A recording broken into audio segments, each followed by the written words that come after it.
in xaaskaaga daacad aad u noqotid waxay ka mid tahay siraha uu ku horumari karo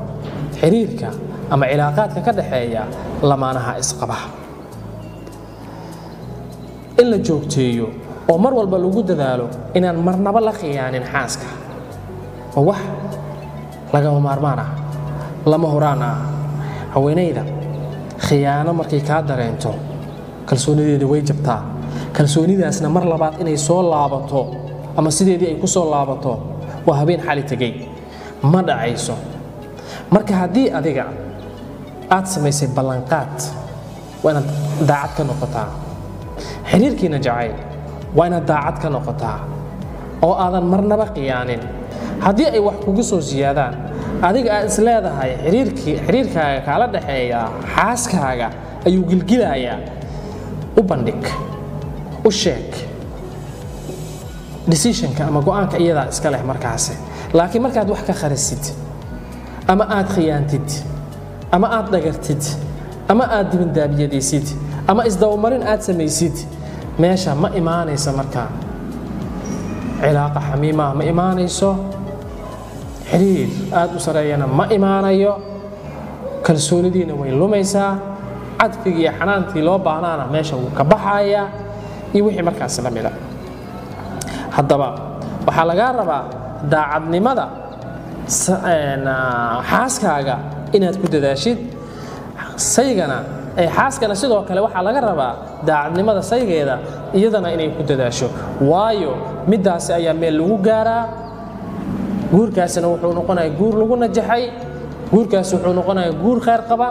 guurkaasi wuxuu noqonayaa guur jacayl ku dhisan guurkaasi wuxuu noqonayaa guur loo aayo guurkaasi waxaa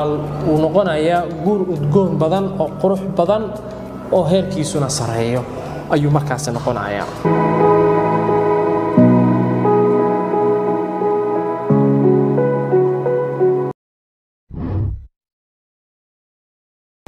horta taatikada sayga waxaa loo baahan yahay taatikooyin iyo farsamooyin iyo baraaca markaas isaga laga rabo inuu la soo baxo si reerkiisa si wanaagsan ugu dhaqdo baraacada waxaa ka mid ah waxaan meel ku arkay oo social media ka mid ah qiso yar oo dhex martay say iyo xaaskiisa xaaska ayaa waxay ahayd dhalmo markaas wuxuu yiri orod hooyada waxay tiri hooyo agteeda ayaan rabaa inaan ku soo dhalo inaad ii fasaxid ii ogolaatid isagana wuu ka ogolaaday way baxday marka muddo ayuu u qabtay muddadaasna ku soo loqo ayuu yiri marka iyadoo isaga dhibaysa ama ka raadinaysa shay cayiman ayaa waxay tiri aniga xilligaas ma imaanaye xilli ka fog wax badan ayaan rabaa inaan meesha aan soo joogo sidaas ugu markaas wuxuu yiri waxba naga halaaw maaye horta maxay to maartay soo dhal waqtiga lagu talagalay ilaa xilligaas waaye kadibna gurigaaga imow marka waqtigii la gaaray way dhashay muddadii markii la gaaray ayaa wuxuu isku dayay marka in gurigeedu uu soo celiyo markaas iyadana dumar waa iska taqaanaan way ka diiday iyadoo markaas rajaynaysay inuu barbariyo dumarka inta badan in la barbariyo way ka helaan wayna jecel yihiin marka saas darteed marka aniga ma soo baxay tiri isagayna ku dhibaysa markii muddo ay ka maqneed marka ayaa uu intuu yimid wuxuu yiri aniga intii aad maqneed xaas kale ayaan guursaday qaybta sare ayaan dejiyay saas darteed marka waxaad sameynaysaa adiga halkaaga iska joog xilliga doontidna imow waa ka anigana xaaskayga kale ayaan iskala joogayaa markaas arintii qaracan ay ku noqotay way ka naxday oo lama filaanay ku noqotay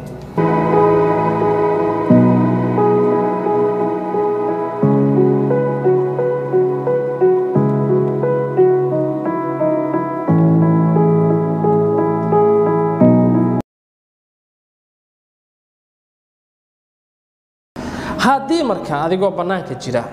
mashaakil bannaanka uu kugu soo qabsado markaad guriga aad soo galaysid mashaakilkaaga albaabka iska soo dhig guriga mashaakilkaaga hala soo galin dadka guriga jooga waxay u baahan yihiin gaar ahaan xaaskaaga waxay u baahan tahay alxub walxanaan walcatf ayay u baahan tahay marka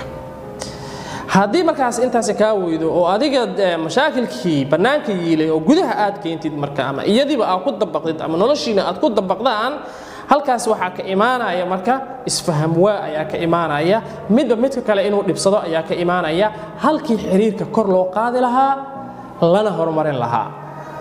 sidaas darteed marka arrintaasi ha u daymo la'aanin waxayna ka mid tahay siraha lagu horumarin karo cilaaqaadka ama xiriirada ka dhaxeeya labada lamaanaha ah ee markaasi isqabta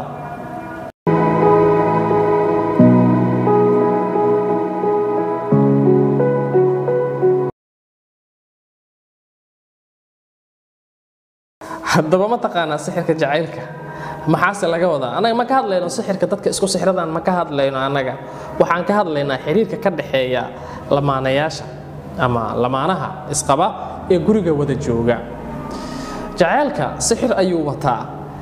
yacni sixirka waxaan ula jeedaa micnaha dareen gooniha ayuu wataayo qofka si wanaagsan oo xoog badan u soo jiidanaya sixirka waxbaa lagu soo jiitaa soomaa jacaylkana wax buu soo jiitaa sixirka jacaylka waa inaad isticmaashaa marka haddaba maxaa ka mid ah marka suuragal ma aha in calaaqada macaan ee ka dhaxaysa lamaanaha isqaba iyada oo aan jirin dareen jacayl oo dhab ah oo labada dhinacba ah annaga kama hadlayno keliya dareenka iska caadiga ah ama dareenka jacaylka maalinlaha ah oo iska joogtada ah oo labada qabatimay sixirka jacaylka wuxuu u ziyaadiyaa raaxada labada isqabta qofka sayga marka uu xaaska u jecel yahay xaaskana ay saygeeda jeceshahay horta dareenkaasi qof dhadhamiyey maahane qof kale ma dareemi karo mana fahmi karo dhadhanka uu leeyahayna ma ogaan karo meesha waxaa ka dhalanaya marka xitaa heer wuxuu gaarayaa sayga ama xaaska waxay gaaraysaa in hadalkeeda ay hoos ugu dhigto saygeeda jacayl ay u qabto dartiisa hadal macaan oo deggan inay kula hadasho ama isagana hadal macaan oo deggan oo qalba taabasho leh inuu kula hadlo inta guriga la wada joogo inta guriga la wada joogo marka ama xaaska iyo sayga ay wada joogaan waxaa wanaagsan inaysan u wada joogin sida dadka caadiga oo kale ah tusaale ahaan dadka aad la shaqaysid oo kale sidaas la mid ah haddii xaaskaaga aad ula joogtid ma habboona yani ma qurux badna macaana ma dareemaysid waa inaad ka duwanaataa dadka bannaanka sidaad ula joogtay si ka duwan waa inaad ula joogtaa marka xaaskaaga ama saygaagaba meeshaas waxaa la rabaa marka inuu ka abuurmo hadal macaan oo deggan jawi macaan oo deggan meesha inuu ka abuurmo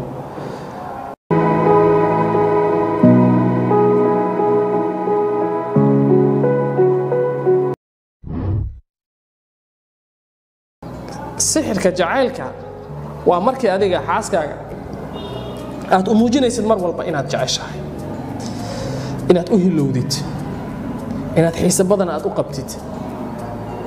in la'aanteeda nolosha dhadhan aysan kuu lahaynin dareensii qiimaheeda dareensii makaanadeeda meesha ay la eg tahay adigana sidoo kale inaad saygaaga dareensiisid makaanadiisa iyo qiimihiisa iyo meesha uu kaa taagan yahay waxyaabahaasi oo dhan marka waxay kaalin mug leh ay ka qaadanayaan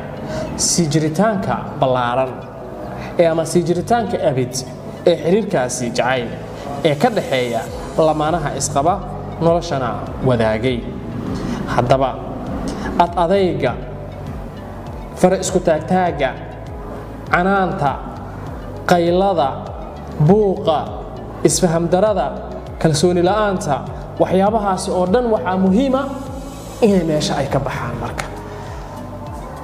mas'uuliyaddeedana adiga ayaa iska leh oo sayga ah iyadana intaasay u baahan tahay dareen jaceylay u baahan tahay dhimrin ayay u baahan tahay cadfi iyo xub iyo xanaanay u baahan tahay intaasi markay kaa hesho marka gurigaasi wuxuu ahaanayaa guri ku dhisan wanaag iyo kalgacayl iyo qiime laakiinse intaasi haddii maxay ay tumaartaan cagsigeeda meesha ay jirto noloshaasi laguma tilmaami karo cilaaqa macaan ma lagu tilmaami karo marka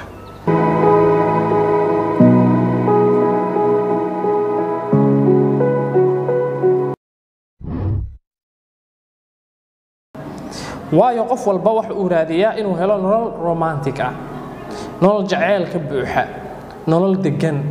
nolol isfaham ku salaysan nolol kalsooni ka buuxdo nolol naxariis ka buuxdo nolol ixtiraam iyo ismaqal iyo isdhagaysi ka buuxo nolol wada tashi iyo wax wada qabsi ka buuxo ayuu qof walba uu ku taamayaa inuu helo qof walbana waxa uu mar walba niyada ku hayaa inuu ku guuleysto xiriirkiisa kala dhaxeeya xaaskiisa ama saygeeda sidaas darteed marka waxaan xooga saaraynaa marka oo aan iftiiminaynaa ama aan bidhaaminaynaaba kuna soo qaadanaynaa barnaamijkan bidhaamiye toddobadan sir oo markaasi aan isleenahay wax weyn ayay ka bedeli doontaa nolosha lamaanaha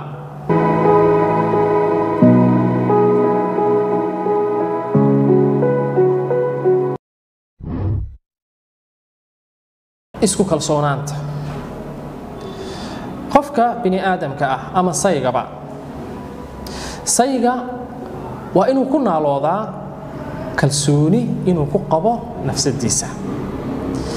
inaad nafsadaada aad ku kalsoonaatid waxay keenaysaa inay si weyn ugu riyaaqdo xaaskaaga qofka hadduusan isku kalsoonayn micnaha caafimaad qabka nafeed ee uu leeyahay mid liita ayuu noqonayaa waa inaad ku kalsoonaataa awoodahaaga qofeed iyo nafsadba waa inaad ku kalsoonaataa awooddaada qancineed ee xaaskaaga haddii ay xaaskaaga kaa aragto inaad isku kalsoon tahay awooddaadana ay aaminsan tahay halkaasi waxaa ka siyaadaya riyaaqa xaaskaaga qof aan isku kalsoonayn nafta laguma aamino qof aan isku kalsoonayn nolosha laguma aamino qof aan isku kalsoonayn xiriirkiisa guur wuxuu noqonayaa mid dacfi ku yimaada ugu dambeyntiina meesha uu ku dhammaado sidaas darteed marka waa muhiim waana laga maarmaan in kalsoonidaada nafeed ama kalsoonida aad nafsadaada aad ku qabtid inay mar walba ahaato mid top ah yacni mid heerkeedu sareeyo marnaba aysan hoos u dhicin xaaska waxay aad iyo aad ay u jeceshahay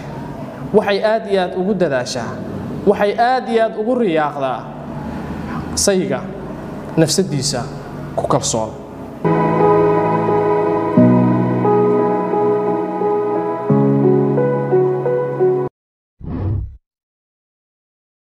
sayga iyo xaaska marka ay guriga wada joogaan ama wadada ay marayaan ama meel kaleba ay joogaan waxa wanaagsan kalimaadka ay isticmaalayaan inay ka fiirsadaan isla mar ahaantaana kaalin weyn ka qaadanaya horumarka iyo kor u qaadida xiriirka jacayl ee lamaanaha isqaba ka dhaxeeya macaanto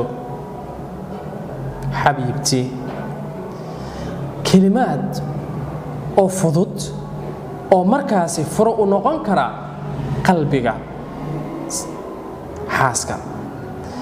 xaaska dhimrinta iyo dareenka jacayl waa waxyaabaha ay aadka ugu baahan tahay haddii adiga marka kalimaadkaasi iyo wax la mid ah aad isticmaashid hadal dabacsan aad isticmaashid hadal la soo xulay aad isticmaashid oo aadan xaaskaaga kula hadleen sida dadka banaanka aad kula hadlaysid oo kale oo aadan xaaskaaga kula hadlin taagtaag ama hadal adag ama hadal dhaawac leh ama hadal niyad jab keenaya waxyaabahaas oo dhan waa laga fogeeyaa xaaska waxay u baahan tahay hadallo ka buuxaan dhimrin hadallo ka buuxaan dareen jecel ayay u baahan tahay xaaskaaga marka madax aad ka dhunkatid ajar badan ayaad leedahay haddii garabka aad ka qabsatid sidaas si la mid ah haddii dhexda aad ka qabsatidna kaba sii fiicanba dembiyada laga dhaafaya ajra lagu qoraya waxyaabahaas oo dhan marka ajarkaas iyo dembi dhaafkaas iyo waxyaabahaas oo dhan waxa la dhiirigelinaya marka xiriirka jacaylka ama xiriirka lamaanaha ka dhaxeeya oo cadfiga iyo xanaanta ka buuxa in kor loo qaado marka